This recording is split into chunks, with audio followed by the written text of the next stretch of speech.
अस्सलाम वालेकुम मतीउल्लाह जान MJTV। इस सेगमेंट में हम आपको बताएंगे कि सुप्रीम कोर्ट के मुअज़्ज़ज़ जज जस्टिस काजी फैज़ ईसा के ख़िलाफ़ जो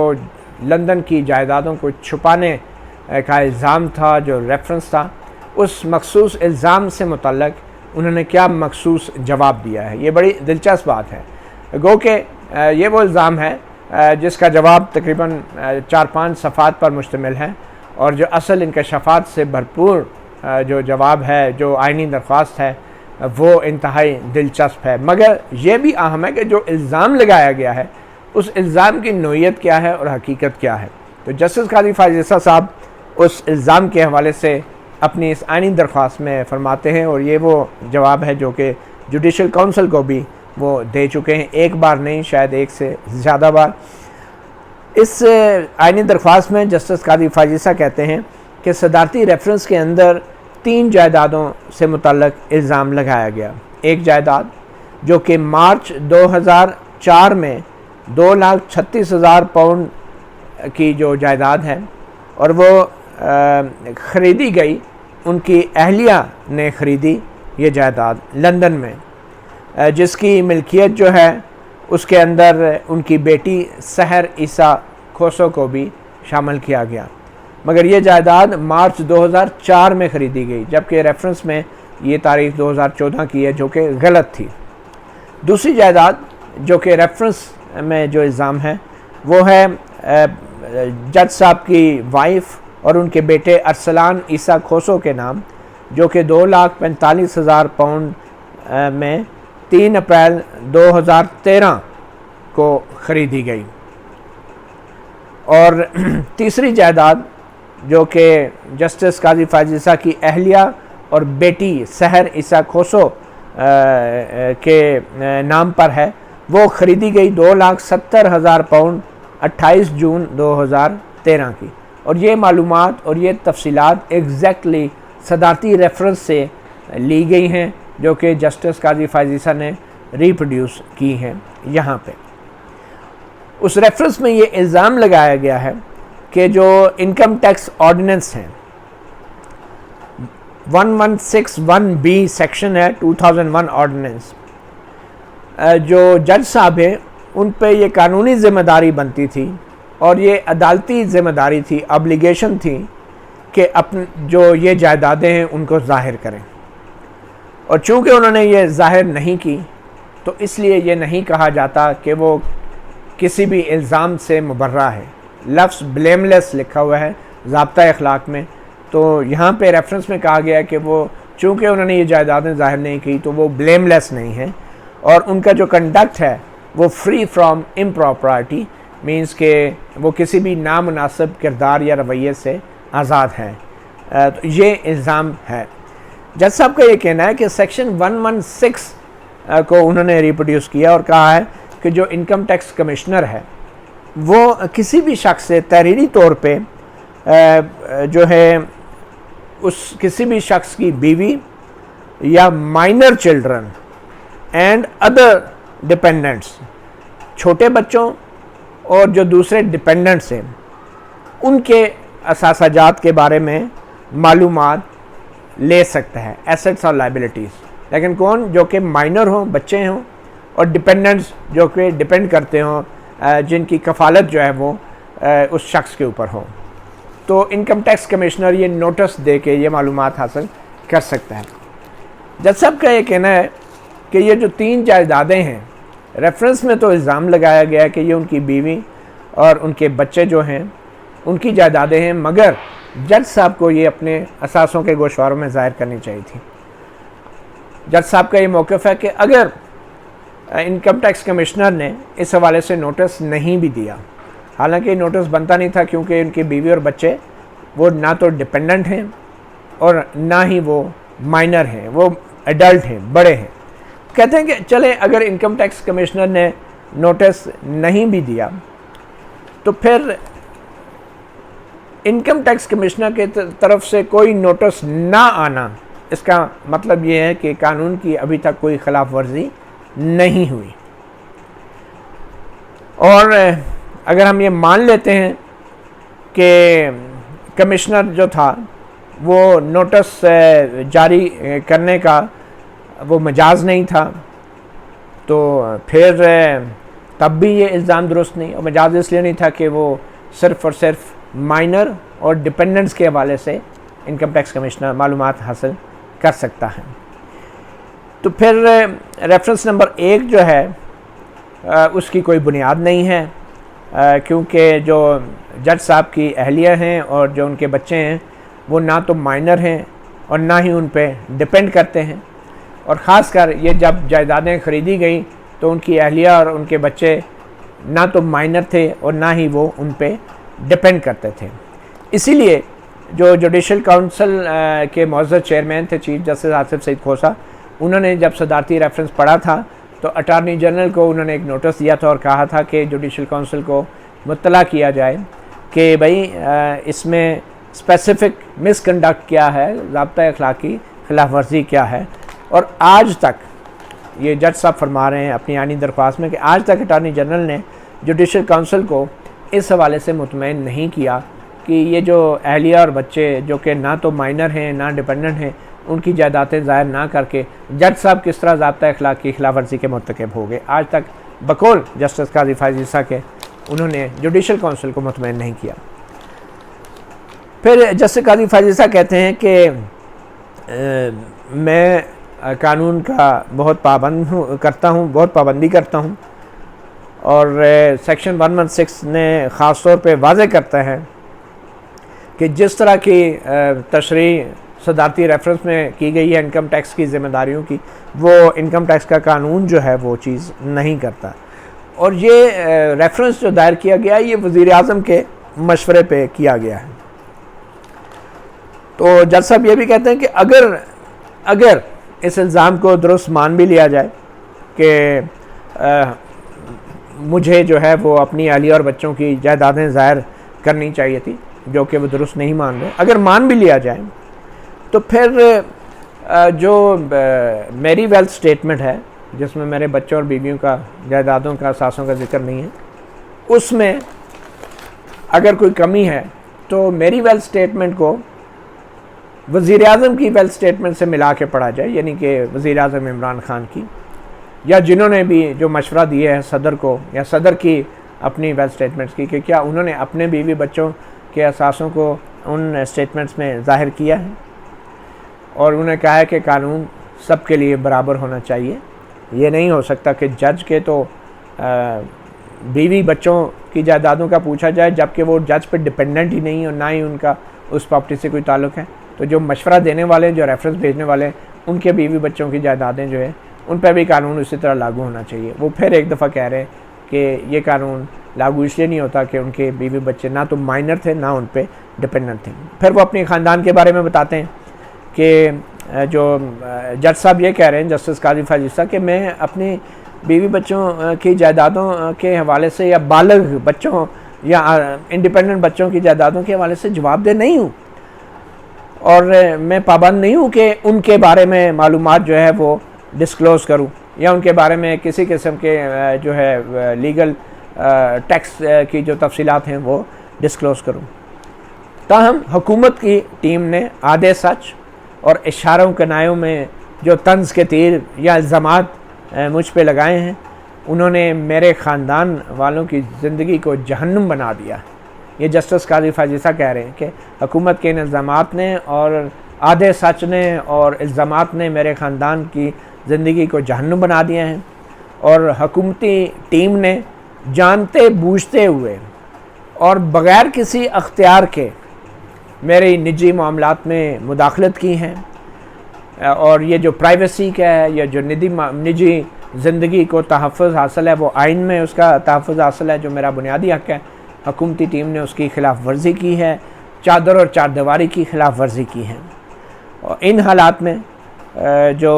दरख्वास्त गुज़ार हैं जस्टिस काजी फायज़ ईसा कह रहे हैं, इन हालात में मैं अपने बच्चों और अपने बालिग बच्चों और अपनी अहलिया से मुतल्लिक़ कुछ मालूमात सामने लाने पर मजबूर हो गया हूँ, और मजबूर हो के ये आइनी दरख्वास्त ज़ाहिर की जस्टिस काजी फायज़ ईसा ने। वो आगे जाके कह रहे हैं कि द पिटिशनर्स वाइफ, यानी कि जो मेरी अहलिया हैं, वो कराची में अमेरिकन स्कूल में एक उस्ताद के तौर पे पढ़ाती रही हैं, और वो उस वक्त से उस स्कूल में पढ़ा रही हैं कि जब उनकी अभी उनसे शादी भी नहीं हुई थी, और वो शादी के बाद भी वो स्कूल में पढ़ाती रही हैं और कई अशरों तक उस स्कूल के साथ मुंसलिक रही हैं। और मेरे इल्म के मुताबिक जो उनकी अहलिया हैं, जज साहब कह रहे हैं कि जो मेरी अहलिया हैं वो अपनी नौकरी के तमाम अरसे में, मुलाजमत के तमाम अरसे में अपनी आमदनी के गोशवारे जमा कराती रही हैं और इनकम टैक्स भी अदा करती रही हैं। और जस्टिस काजी फैज़ ईसा ने यह भी कहा, बल्कि इंकशाफ किया कि उनकी अहलिया जो हैं वो चंद 100 एकड़ ज़मीन, ज़रख़ेज़ ज़रई ज़मीन सिंध और बलूचिस्तान में भी रखती हैं, वो उसकी भी मालिक हैं, जो कि उनके अपने नाम पे हैं। और जस्टिस काजी फैज़ ईसा कहते हैं कि मेरा उस ज़रई ज़मीन से कोई ताल्लुक़ नहीं है। और सदारती रेफरेंस में ये इल्ज़ाम लगाया गया है कि जो जस्टिस काजी फैज़ ईसा की वाइफ हैं वो जज साहब पे डिपेंडेंट हैं, और जबकि ये बात दुरुस्त नहीं है। और जुडिशल काउंसिल ने जस्टिस काजी फैज़ ईसा को जवाब देने की एक सहूलत दी थी, और उस जवाब में वो ये वाज़े कर चुके हैं और इन तमाम इल्ज़ामात को झुटला चुके हैं। फिर जस्टिस काजी फैज़ ईसा ने यह भी इंकशाफ किया कि attorney general for Pakistan captain retired Anwar Mansoor ने सुप्रीम जुडिशल काउंसिल में उनके इल्म के बगैर, उनके इल्म में लाए बगैर एक रिजॉइंडर, एक जवाबुल जवाब भी दायर किया, तहरीरी तौर पे एक रिजॉइंडर दायर किया जो सदारती रेफरेंस के अलावा था। और वो रिजॉइंडर जो था वो इसलिए दायर किया गया कि अटॉर्नी जनरल को एहसास हो गया कि जो रेफरेंस में इल्ज़ामात लगाए गए हैं वो कम्प्लीटली उनका जवाब दिया जा चुका है। और जस्टिस काजी फैज़ ईसा के मुताबिक उनके इल्ज़ामात को झुटलाने के बाद अटॉर्नी जनरल ने बौखलाहट में ये जवाबुल जवाब दायर किया है 11 जुलाई को। और उस जवाबुल जवाब में जो कि तहरीरी तौर पे दायर किया गया है, ये जवाब था जस्टिस काजी फैज़ ईसा ने जो इब्तिदा में जो एक तहरीरी अपनी वजाहत दी थी, जो कि शोकास का जवाब नहीं था, इब्तिदा में वजाहत जो दी थी और इल्ज़ामात को झुटलाया था, उसके जवाब में अटॉर्नी जनरल ने एक रिजॉइंडर फ़ाइल किया। और ये रिजॉइंडर जब जवाबुल जवाब जो फ़ाइल किया जाता है, ये मुतल्लिका अदालत या फोरम की इजाज़त से तहरीरी तौर पे फ़ाइल किया जाता है, और ये जुडिशल काउंसिल की इजाज़त नहीं थी इस तरह के जवाबुल जवाब की, क्योंकि मुअज़्ज़ज़ जज का मामला है। इसके बावजूद वो अटॉर्नी जनरल ने वो जवाब फ़ाइल किया, और जस्टिस काजी फैज़ ईसा का कहना है कि उस जवाबुल जवाब की कोई कानूनी हैसियत नहीं है, और वो जवाबुल जवाब जो है वो सदारती रेफरेंस का हिस्सा नहीं बन सकता, क्योंकि वो सदारती रेफरेंस के अंदर वो बातें नहीं की गई जो अटॉर्नी जनरल के जवाबुल जवाब में की गई हैं। और ये भी बड़ा दिलचस्प इंकशाफ किया जस्टिस काजी फैज़ ईसा ने कि उस जवाबुल जवाब में अटॉर्नी जनरल ने एक यू टर्न लिया और उसमें एक नया इल्ज़ाम लगाया, और अब की बार इल्ज़ाम जस्टिस काजी फैज़ ईसा पे नहीं लगाया, अब की बार इल्ज़ाम ये लगाया कि जस्टिस काजी फैज़ ईसा की जो अहलिया हैं उन्होंने अपनी वेल्थ स्टेटमेंट में, अपने असासों के गोशवारे में जो उनके पास ज़रई ज़मीन है सिंध में और बलूचिस्तान में, वो ज़ाहिर नहीं की। जस्टिस काजी फैज़ ईसा ने नहीं, जस्टिस काजी फैज़ ईसा की अहलिया ने अपने असास, अब ये इल्ज़ाम अटॉर्नी जनरल लगा रहे हैं जस्टिस काजी फैज़ ईसा की अहलिया पर, सुप्रीम कोर्ट के एक मुअज़्ज़ज़ जज की अहलिया पर, कि उन्होंने ये ज़ाहिर नहीं की। रेफरेंस जो है वो जस्टिस काजी फैज़ ईसा के ख़िलाफ़ है। और जस्टिस काजी फैज़ ईसा का ये कहना है कि आइन के तहत जो वफाक है उसका ज़रई ज़मीन या ज़रई टैक्स से, ज़रई आमदन से कोई ताल्लुक़ नहीं होता, और जो इनकम टैक्स का कानून है उसमें भी कहा जाता है कि इनकम टैक्स मा सवाए ज़रई टैक्स के। और दूसरी बात ये कि ये रेफरेंस जो था ये मेरे ख़िलाफ़ था, मेरी अहलिया के ख़िलाफ़ नहीं था कि आप उन पर ये इल्ज़ाम लगा रहे हैं कि उन्होंने अपने असासों में ये ज़ाहिर नहीं की। और इस रेफरेंस को मेरी अहलिया के ख़िलाफ़ एक इनकम टैक्स नोटिस के तौर पे इस्तेमाल किया गया, इस रेफरेंस की सारी कार्रवाई को। और जस्टिस काजी फैज़ ईसा ने कहा कि मेरी अहलिया जज नहीं हैं और वो जजों के ज़ाब्ता अखलाक की पाबंद भी नहीं है कानूनी तौर पे, और जुडिशल काउंसिल का कोई अख्तियार नहीं है कि वो मेरी अहलिया के ख़िलाफ़ लगाए गए इल्ज़ामात पर गौर करें। और ये सब इल्ज़ामात अटॉर्नी जनरल के जवाबुल जवाब में हैं, सदाती रेफरेंस में भी ये चीज़ें नहीं हैं। आगे जाके पटिशनर अपनी दुख्तर के बारे में भी बताते हैं कि वो 32 साल की हैं और उन्होंने कानून की डिग्री LLB की डिग्री जो है यूनिवर्सिटी ऑफ लंदन SOS से की हैं, बार की प्रोफेशनल ट्रेनिंग ली है, LLM की है यूनिवर्सिटी कॉलेज ऑफ लंदन से। और उसके बाद वो ये कहते हैं कि मेरी बेटी, जस्टिस काजी फारिसा कहते हैं कि मेरी बेटी बलूचिस्तान की पहली खातून बैरिस्टर थी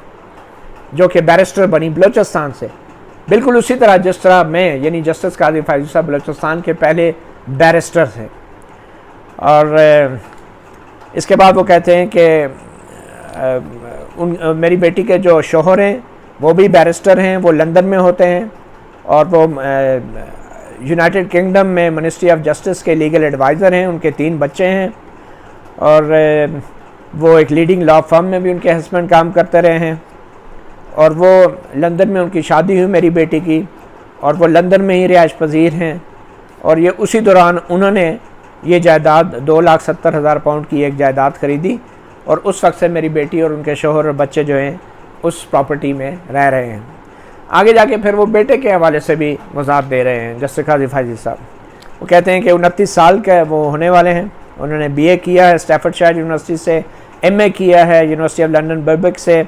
और अपना मास्टर कंप्लीट करने के बाद वो लंदन में शादी करके लंदन में सेटल्ड हैं, रिहाइश पजीर हैं। और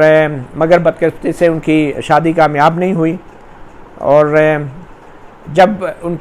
उनके बेटे शादीशुदा थे तो उस वक्त उन्होंने लंदन में एक जायदाद 2,45,000 पाउंड की ली थी और उनकी वाइफ और जो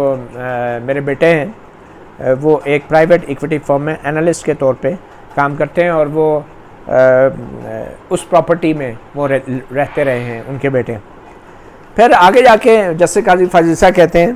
कि ये जो बेनामी मलकियत का है, मैंने कोई बेनामी जायदाद नहीं बनाई अपने बच्चों के नाम पे और क्योंकि मैंने कोई ऐसी बेनामी काम नहीं किया तो इसलिए इस तरह इन जायदादों को मैं डिस्क्लोज़ करने का भी पाबंद नहीं हूँ। और अगर ये माना भी जाए कि ये जायदादें मुझे डिस्क्लोज़ करनी थी और इनकम टैक्स कमिश्नर ने नोटिस की भी ज़रूरत नहीं थी,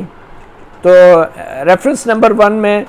ये इल्ज़ाम नहीं लगाया गया कि ये जायदादें बेनामी थी और मैंने ये जायदादें कोई बेनामी के तौर पे बनाई जाई हैं। तो आज तक FBI ने भी किसी किस्म का नोटिस जो है वो मुझे जारी नहीं किया इस हवाले से। और फिर जो काउंसिल है, जुडिशल काउंसिल, वो FBI के अख्तियारात इस्तेमाल नहीं कर सकती क्योंकि बज़ाहिर ये इनकम टैक्स कानून की अगर है भी तो ये इनकम टैक्स कानून की वायलेशन होती है। और ये एतराज़ जो है मैंने पहले भी अपने जवाब में उठाया है। इसके बाद जस्टिस काजी फाजिसा आगे जाके कहते हैं कि अगर for the sake of argument, अगर दलील के लिए या बहस के लिए ये मान भी लिया जाए कि जो जज साहब हैं वो इन 3 जायदादों के मालिक हैं, अगर बहस के लिए मान भी लिया जाए तो ये तुक नहीं बनती कि मैं ये जायदादें जो हैं अपने बीवी बच्चों के नाम पे लूँ। बहुत सी दूसरी बड़ी बड़ी शख्सियात जो हैं उन्होंने ऑफशोर कंपनियों के ज़रिए जो है वो ऐसी जायदादें बनाई हैं जिनसे उनकी बराह रास्त मिल्कियत साबित नहीं होती, लेकिन मैंने किसी किस्म की कोई ऐसी ऑफशोर कंपनी का भी इस्तेमाल नहीं किया कि और ये जायदादें जो हैं वो मेरी मिल्कियत भी नहीं हैं। और बराह रास्त अहलिया और बच्चों की ये मल्कियत जायदादें हैं और मेरी तरफ से किसी बेनामी या किसी ऑफशोर कंपनी का सहारा ना लेने की सिर्फ एक ही वजह थी कि मेरा कोई मकसद नहीं था कि इन जायदादों को, जो कि मेरी इंडिपेंडेंट अहलिया और इंडिपेंडेंट बच्चों के नाम पे, उनको छुपाऊं। मेरी कोई ऐसी नीयत नहीं थी, कोई ऐसा मकसद नहीं था। अगर मेरे इतने वसाइल हैं कि मैं अगर पाकिस्तान में जो है कीमती जायदादें ख़रीद सकता हूँ तो मैं लंदन में भी ख़रीद सकता था और उनको ज़ाहिर भी कर सकता था। मेरा कोई ऐसा मकसद नहीं था कि मैं लंदन में कोई ऐसी जायदाद ख़रीदूँ और फिर उनको ज़ाहिर भी न करूँ। और इस वजह से ये कहा जा सकता है कि मेरा इन जायदादों से, लंदन में मौजूद जायदादों से कोई ताल्लुक़ नहीं है। जैसे काजी फाजिल साहब आगे जाके एक और तशरीह भी करते हैं कि जजों का जो ज़ाब्ता अखलाक है वो बतौर जज उनके किरदार को परखने के लिए होता है, और बतौर जज वो अपने ऑफिस का, अपने अख्तियार का अगर गलत इस्तेमाल करते हैं तो वो ज़ाब्ता अखलाक की कार्रवाई, वो खिलाफ वर्जी होती है, क्योंकि ये ज़ाब्ता अखलाक का इतलाक़ ही जजों पर किया जाता है, और बतौर जज उनके ख़िलाफ़ अगर कोई इल्ज़ाम है तो उसके ऊपर जुडिशल काउंसिल को सिर्फ गौर करना चाहिए। तो ये वो बुनियादी जवाब थे जो जस्टिस काजी फाजिल साहब ने उन इल्ज़ामात के जवाब में दिए कि जो कि पहले हुकूमती रेफरेंस में सदर आरिफ अलवी के दस्तखत से वज़ीर-ए-आज़म इमरान खान के मशवरे से लगाए गए थे। और ज़्यादा दिलचस्प बात, ये सिर्फ महज 5-6 सफ़ात के जवाब हैं। जो 70 सफ़ात यानी दरख्वास्त है, इसमें जो इंकशाफात किए गए हैं, इसने जुडिशल काउंसिल की गैर जानबदारी और हुकूमत की नीयत के हवाले से बहुत से ऐसे सवाल उठाए हैं, और ख़ासकर अटॉर्नी जनरल जैसे आइनी ओहदा और उसके हवाले से ऐसे सवालात उठाए हैं, और ख़ुद चीफ जस्टिस आसिफ सईद खोसा और जुडिशल काउंसिल की कार्रवाई के हवाले से ऐसे सवालात उठाए हैं कि जिनके जवाब मिलना बहुत ज़रूरी है। मतीउल्लाह जान, MJ TV से इतना ही, और देखते रहिए। इस आइनी दरख्वास्त के अंदर चंद दूसरे इंकशाफात भी हैं जो हम आने वाले वक्त में आपको आगाह जिनसे करते रहेंगे।